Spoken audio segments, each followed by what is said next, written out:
ورحمة الله وبركاته. ازيكم متابعين قناة اكلات من زمن فات مطبخ تيتا فوت.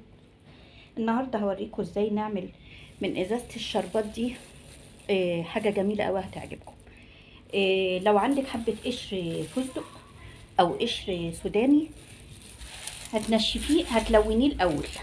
الالوان اللي انا ملونه بيها الفستق دي الوان الاصفر ده زعفران، بودره زعفران رخيصه جدا. هتقولي للراجل العطار هات لي ب10 جنيه او ب5 جنيه بودره زعفران.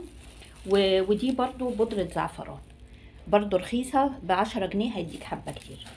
اما بالنسبه للاخضر فده لون غذائي موجود عند العطار، وده اللون الطبيعي بتاع الفستق مش ملونه.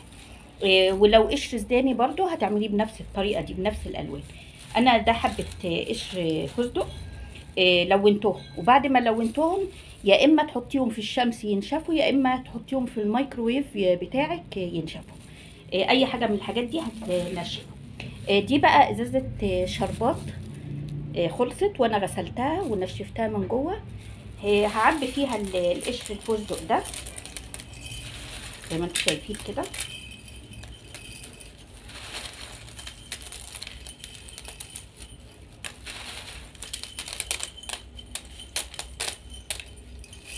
انا هقلع الجوانتي عشان ما عكسني كده.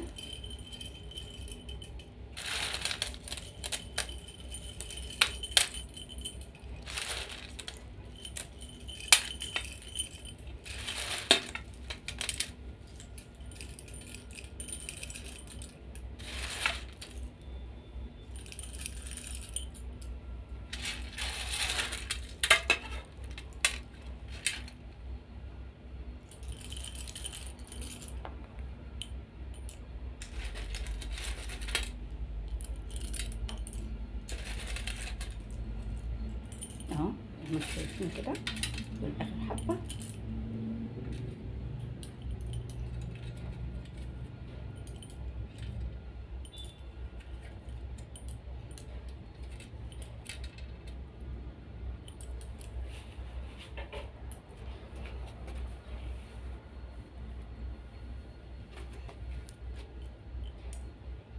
بس كده زي ما انتم شايفين، ده بقى شكلها زي الورد المجفف بالظبط اللي احنا بنشتريه.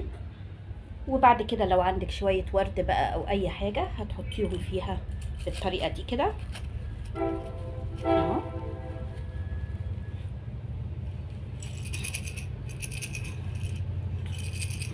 بس كده،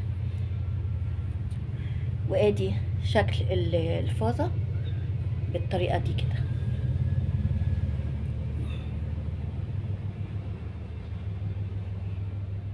شايفين جمالها؟